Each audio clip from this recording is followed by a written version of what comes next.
Hello বন্ধুরা, বিশ্বকাপের আগে ফুটবল বিশ্বে আবারও উত্তেজনার ঢেউ। আবারও মুখোমুখি হতে চলেছে ব্রাজিল বনাম আর্জেন্টিনা। আবারও ব্রাজিল বনাম আর্জেন্টিনার হতে চলেছে একটি লড়াই। হ্যাঁ, আপনি ঠিকই শুনেছেন। দুই চিরপ্রতিদ্বন্দ্বী দল আবারও মুখোমুখি হতে যাচ্ছে এক ফ্রেন্ডলি ম্যাচে। কিন্তু এই ম্যাচ কি শুধুই ফ্রেন্ডলি ম্যাচ? না ভাই, এই ম্যাচের পেছনে লুকিয়ে আছে অনেক বড় প্রেক্ষাপট। বিশ্বকাপের আগেই দুই দলের প্রস্তুতি, আবারও তারা সুযোগ পাচ্ছে নিজেদের বিশ্বসেরা প্রমাণ করার। আর সবার থেকে বড় কথা, এটা হচ্ছে ফুটবল রাজত্বের লড়াই। সবচেয়ে বড় চমক হচ্ছে এই ম্যাচে ব্রাজিলকে মাঠে নামাচ্ছে নতুন কোচ কার্লো আনচেলত্তি।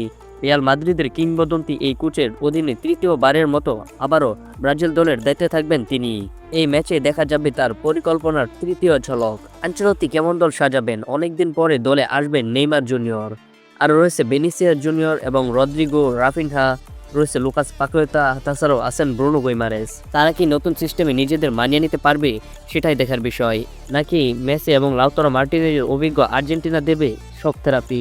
এই ম্যাচ শুধু একটা ট্রেনিং ম্যাচ নয়, এটা হতে যাচ্ছে এক পরীক্ষার মঞ্চ, যেখানে দেখা যাবে কে আসলে প্রস্তুত 2026 বিশ্বকাপের জন্য। সারা বিশ্বে চোখ থাকবে এই ম্যাচে, কারণ এটা শুধু দুই দলের মধ্যে লড়াই না, এটা ব্রাজিলের নতুন যুগের শুরু এবং আর্জেন্টিনার ধারাবাহিকতার রক্ষার লড়াই।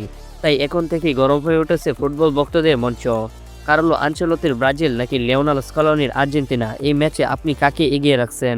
কমেন্ট করে অবশ্যই বলে যাবেন। তো আপনারা যদি আমাদের চ্যানেলটিকে সাবস্ক্রাইব করে না থাকেন তাহলে এখনই সাবস্ক্রাইব করে দিন এবং ভিডিওতে একটি লাইক করে দিন।